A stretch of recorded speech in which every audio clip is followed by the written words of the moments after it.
and welcome to our webinar. And today we are discussing a topic, European tech independence and cloud control. And we'll explore the alternatives of achieving true digital autonomy and try to answer a question, does Europe really control its own digital infrastructure? And yes, let's talk about the problems of being too dependent on others, and especially when it comes to cloud technology. And we'll also look at what are the options there are to help Europe become more independent in tech. And welcome our speaker, Fedir Kompaniiets, our SEO and IT architect. Thanks, Nastya. Thanks for having me. It's a pleasure to dive into how Europe can navigate its digital future. Yeah, thank you for joining us. And yeah, let's start with hard facts. How much control does Europe actually have over its digital foundations? And to be honest, very little. Currently, 92% of the Western world's data is hosted in the United States. What's more, 5 large tech companies, none of them European, they store around 80% of all cloud data. And in Europe, Microsoft and Amazon alone control around 38% of market. And Europe has already lost a big part of the digital market. It's no longer just about money, it's about control and independence. And, Europe doesn't need isolation, it needs digital independence to it means the power to make its own rules and protect its own future. And yeah, we hear this term sovereignty a lot, but Fedir, can you help me? What does it actually mean in a technical sense? It's a good question, and I would say that it's the ability to make independent decision without relying on foreign providers or governments. It's not about isolation, but about strategic autonomy and resilience across infrastructure, software, and different regulations like GDPR. Tax sovereignty isn't about isolation, yeah? So it's about having the power to make your own choice. It's about having control over where our system run, what software we use, and who makes the rules. This isn't just technical, it's more about security, trust, and staying competitive in the long run. That's why we don't see the cloud just like a tool. We use it as a strategic asset. Yeah, but let's start from the very beginning. And why this overdependence on American providers considered such a big problem right now? Mm, I think I will answer this question. Yeah, there are 4 main risks. For first of all, it's data sovereignty. U.S. law, like a Cloud Data Act, allow their authorities to access European data. The second one is vendor lock-in. Dependence on single provider, it's not okay. And third, it's pricing and policy instability. And the last but not least, it's geopolitical tensions, which could disrupt infrastructure during global conflicts. Despite contributing around 25% of global cloud revenue, Europe owns less than 2% of the infrastructure. And this is a serious system level problem, and we can ignore it right now. And it's not just technical, as you said, Fedir, but it's about trust, legal clarity, and control. And here, like examples, case studies. When the cloud control becomes a strategic risk. And Fedir, can you tell us a bit more about these case studies? Yeah, so it's really like a practical examples what we have for now. So we are seeing a shift where cloud infrastructure is no longer natural. It has become a digital gatekeeper. For example, take the AWS and Parler case. In 2021, Amazon pulled the plug on a entire social network. Regardless of the politics, it proves that an infrastructure provider can act as a judge and jury, essentially erasing a business from the internet in hours. Uh, Another case it's when digital services taxes was disputed. When Europe tried to tax United States tech giants, the United States government considered using cloud access and pricing as leverage uh, in trade negotiations. It shows that your cloud cost can suddenly spike not because of your business, but because of trade war between different countries. And finally, one more case, there is a Slack over compliance. They used automated algorithm to block users who had simply visited sanctioned countries, even if those users were European citizens. This led to a sudden loss of intellectual property and internal communication without any prior warning. So, these examples prove that the risk isn't just about data privacy, it's about operational survival. If someone else owns your digital ground, they can pull it from under your feet and in any moment. Oh, yeah, for sure. And let's talk a bit about law. Yes, in the EU, we have GDPR with strong individual Mhm. rights and um, safeguards against massive surveillance. But in US, laws like allow government access to foreign data. This slides sum up the legal differences between the EU and US law. And the key takeaway is that even if data is hosted in Europe, but if it's on US owned cloud, it's not fully protected from US law. Yes, and it's the Yeah, main. that's right. Yeah. So, but still, cloud adoption is still growing despite all the concerns.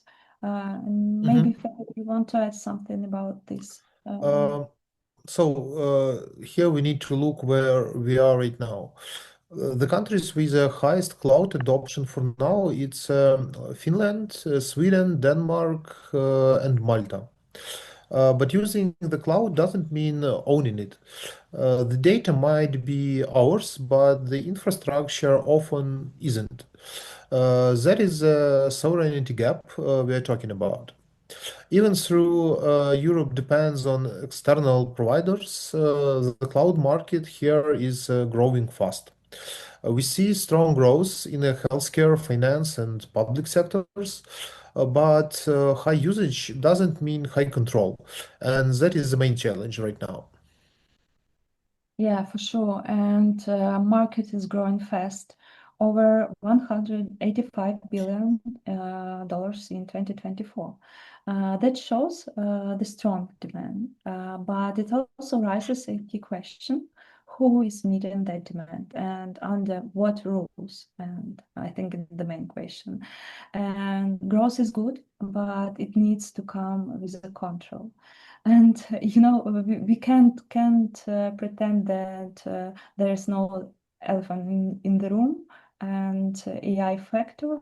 Fedir, can you help me please with this subject? How does the boom in AI change the landscape? Yeah, so basically AI, it's even not a boom right now. It's a top technology, which actually currently in most of industries at least try to be integrated.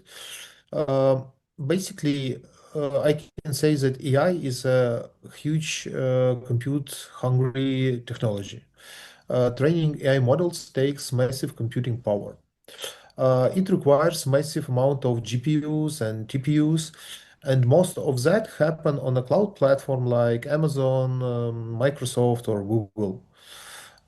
If an AI model follows European Union laws, but it hosted in United States infrastructure, uh, so which law should win here? That is the biggest gray zone for now. If we train and host these models on non-European clouds, we trigger a new sovereignty risks. The European Union AI Act will also impose strict rules on where models are trained and where data is processed. But we should remember that AI isn't just a risk. Currently, it's a huge opportunity and it's a step to the future technology. It is creative boost, a way to build faster, smarter, and better. So to make the most of it, Europe, from my understanding, Europe need not only use AI but also own the tools behind it. Yeah. And many people still think sovereign cloud is just a marketing buzzword. And how would you define what the sovereign cloud actually looks like in a EU context? It's a great question, actually. So, in European Union, a sovereign cloud means infrastructures that fully respect our data protection laws, not just on paper, but in practice as well. Uh, it's local, isn't transparent, and it's often built on open source technologies to ensure there are no hidden backdoors like on some enterprise or third vendor providers can be. This isn't just a technical preference; it's the essential foundation for true digital sovereignty. Without this controlled environment, any other independence we claim to have is just an illusion. Yeah, and we've talked about a lot about the dominance of big tech, but Europe isn't starting from zero.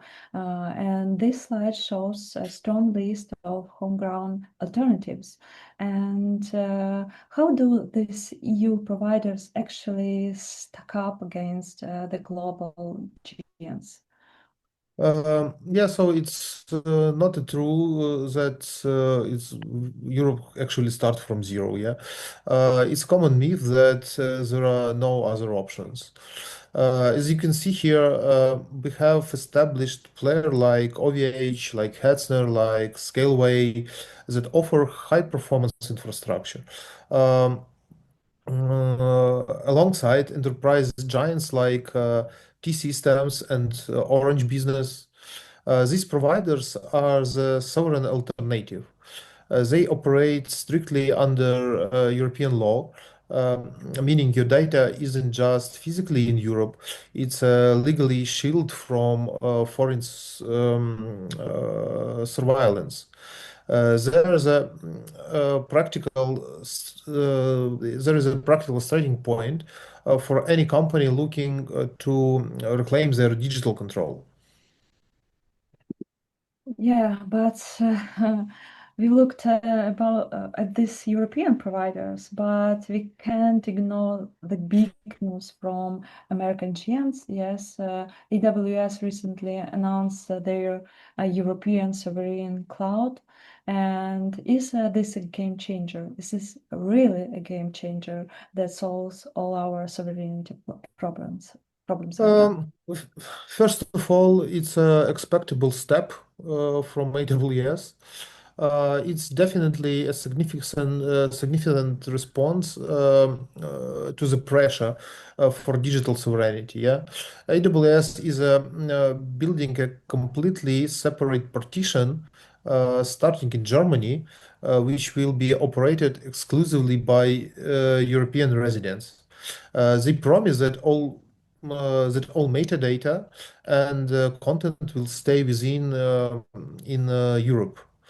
Uh, it's their way to saying you can have the power of AWS with a legal comfort of Europe. Yeah, that sounds like a perfect solution. Yes, but if you look closer, is it truly as sovereign as provider like OVH or Hetzner, for example? Um, that is the critical debate. Technically and operationally, yes. It's a huge step forward. But legally, there is still a gray area. Because AWS is a USA-based company, it's still a USA legal entity. Many experts argue that as long as the parent company is American, there is a risk that the United States government could still attempt to exert influence through the Cloud Act. So, while it's a great option for performance, it might now satisfy a national regulator who wants absolute legal independence from foreign power. Uh, it's a hybrid from of sovereignty better than the standard public cloud, but perhaps not the final word uh, for the most of sensitive data.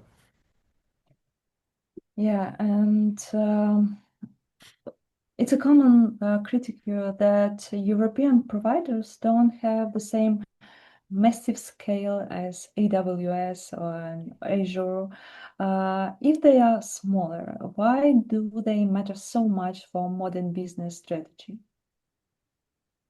Um, I would say that scale isn't everything, but alignment is.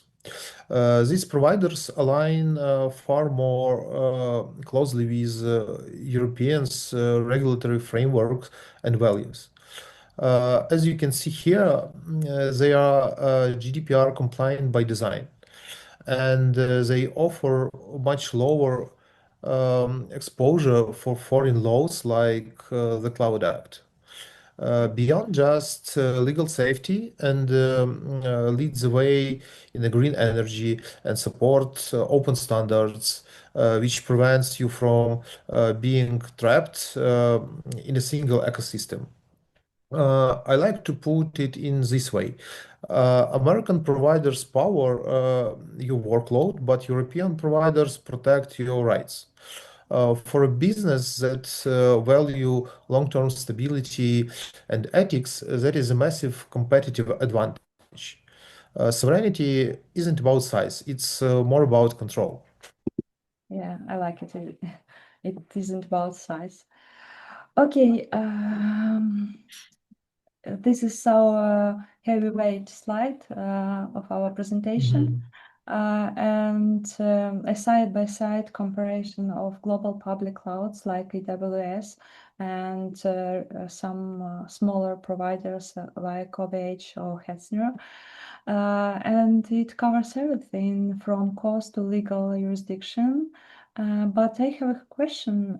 When we look at these metrics, what is the biggest hidden factor that business often overlook when choosing the provider? Okay, let's see. Most businesses focus only on the service availability or scalability. This is like the main important column for them. Whereas the giants like Azure and GCP or AWS obviously lead with their massive catalog of AI and ML tools and other things. But look closely at the legal consideration and data sovereignty roles. While AWS offer global scale, it comes with weight of the US Cloud Act. In contrast, regional providers give you legal certainty. They are aligned with a local regulation by design, not by adjustment. Another huge point here is integration and maintenance. Global cloud offer easy managed services, but they lead to heavy vendor lock-in. Regional providers tend to be more cloud agnostic, make it much easier to migrate or run a multi-cloud strategy layer. Essentially, you are choosing between the convenience of a global ecosystem and the control and cost effectiveness of a local one. Infrastructure isn't just a technology, it's an ecosystem. And the more complex it is, the harder it is to make any changes there.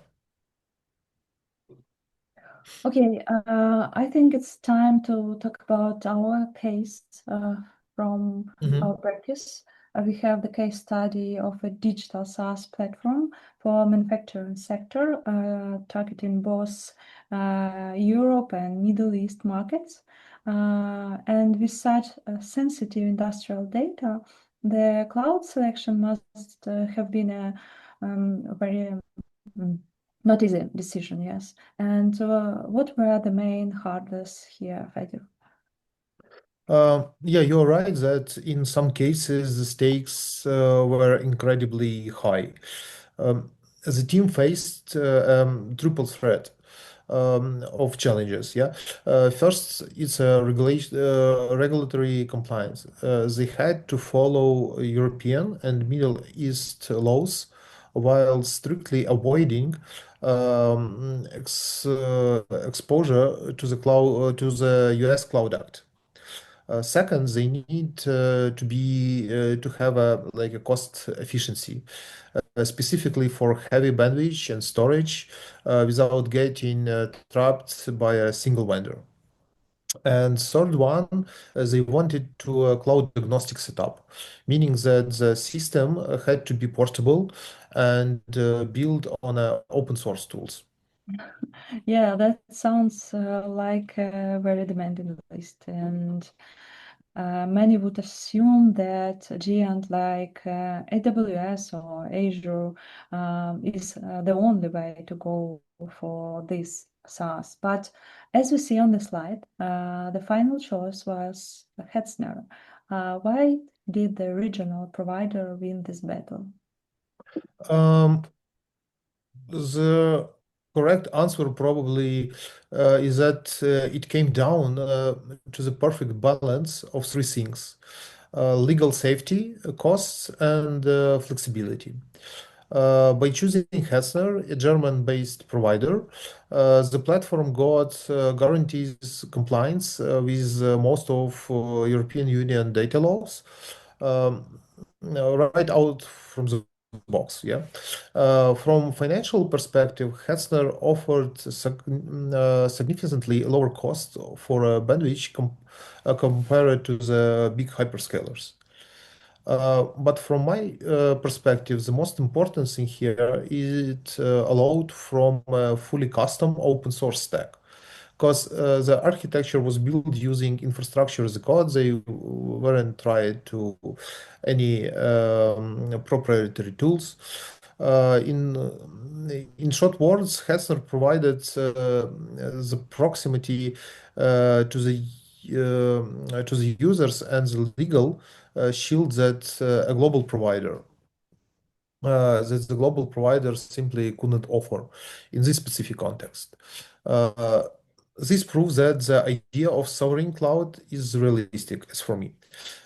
Even in a complex regulatory environment, you can find a solution that offer both compliance and technical flexibility. So it's a conscious choice to go with a powerful local player. Yeah, thank you. And now we will switch to how can Europe balance collaboration with autonomy to the cloud space. And I think the first thing we need to discuss is risk management. And yeah, we've discussed the what and the who, but now let's talk about how.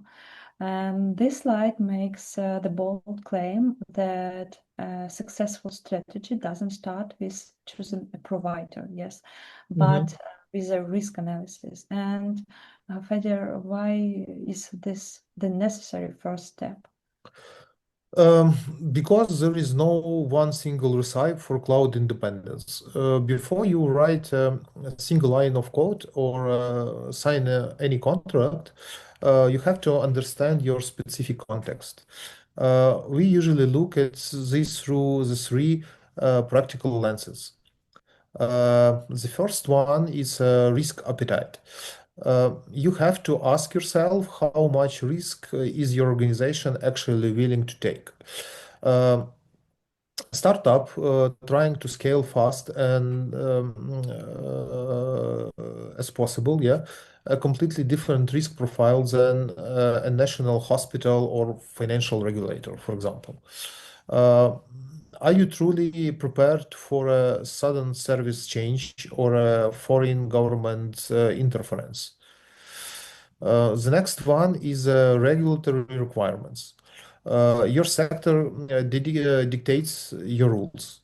Where is it can be a GDPR or DORA for finance or NIS2, the legal expectation very widely. So you can choose a technology if it doesn't legally fit your regulatory landscape. And the third one, I would say, is technical maturity. So don't overestimate your resources. A complex multi-cloud setup required a very high level of DevOps and engineering maturity. If you're just starting out, you need a plan that matches what your team can actually manage. Yeah, so it sounds like the goal isn't necessary to eliminate every single risk, yes? Exactly. Managing risk doesn't mean avoiding it. It means being aware of what of what could go wrong, and having a solid documented plan to deal with it when it goes. Strategy starts with diagnostic, not like from the crisis. Yeah.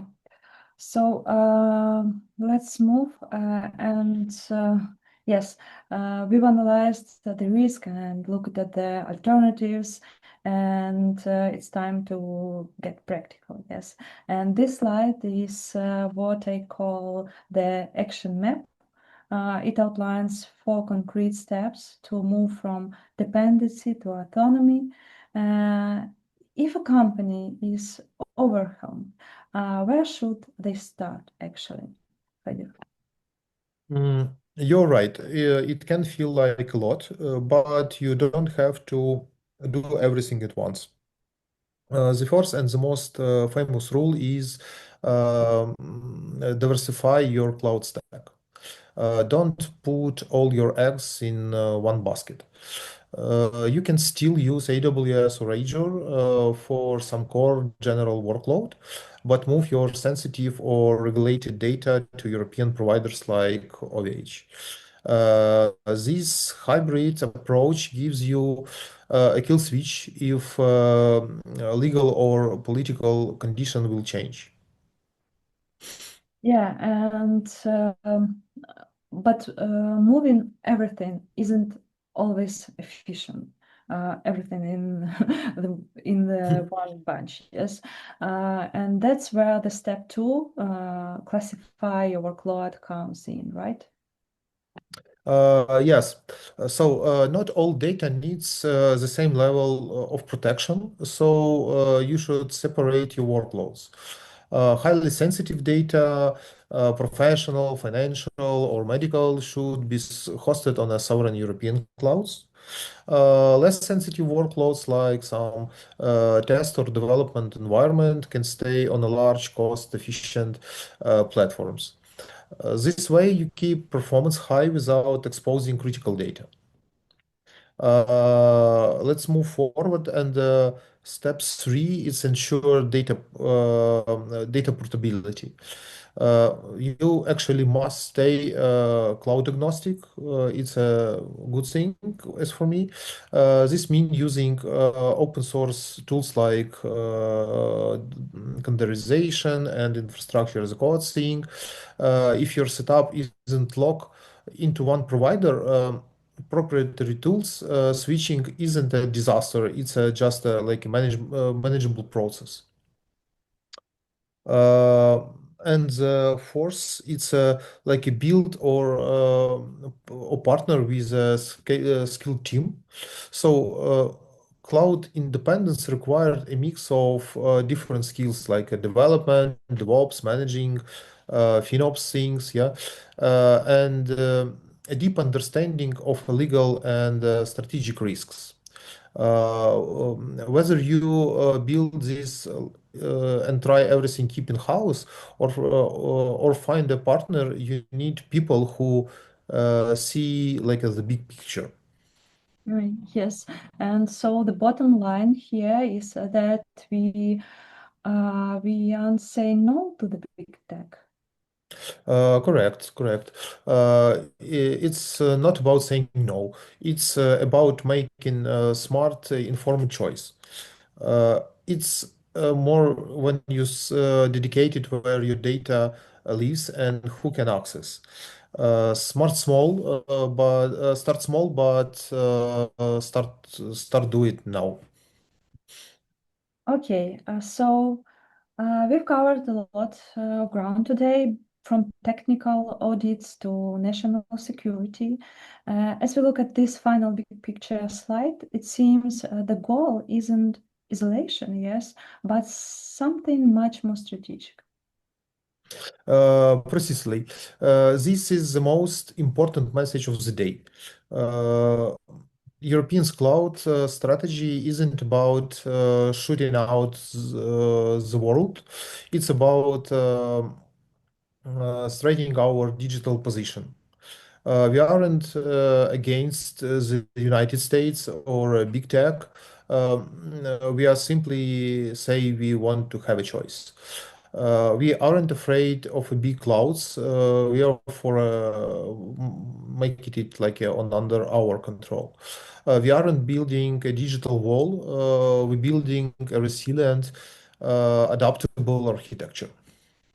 And Fedir, you've used this word resilience several Mhm. times. And in a digital context, what does it actually mean for the leaders watching this?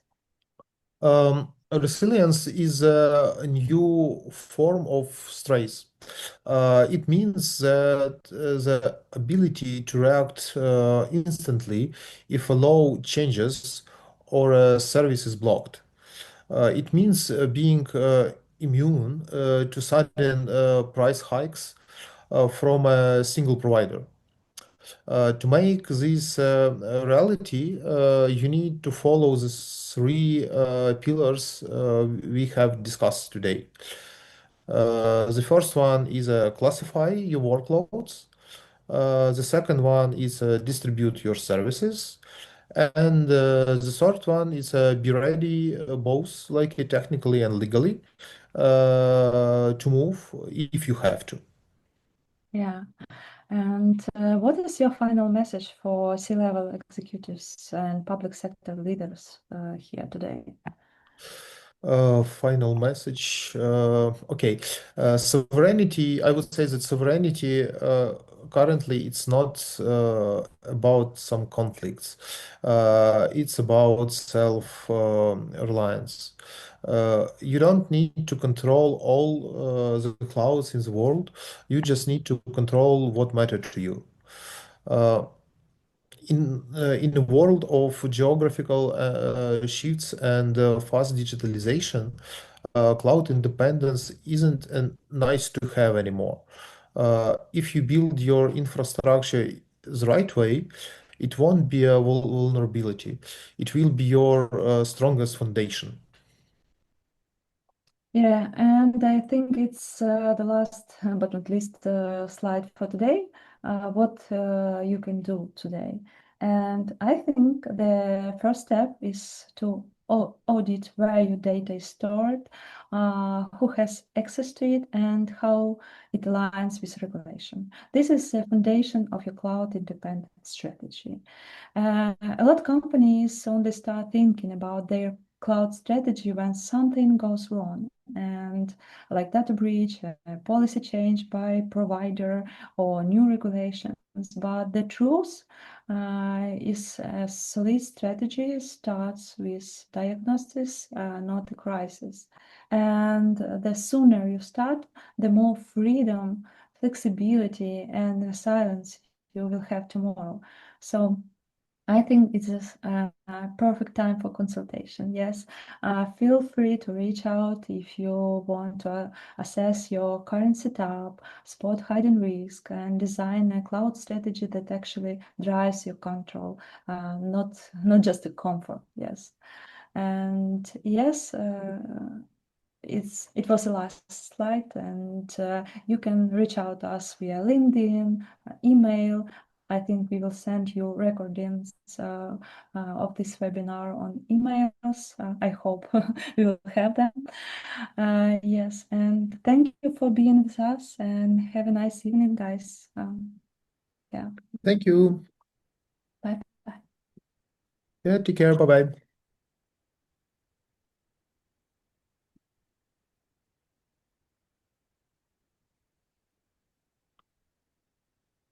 Great seminar, and we will probably be in touch. It's just Diane.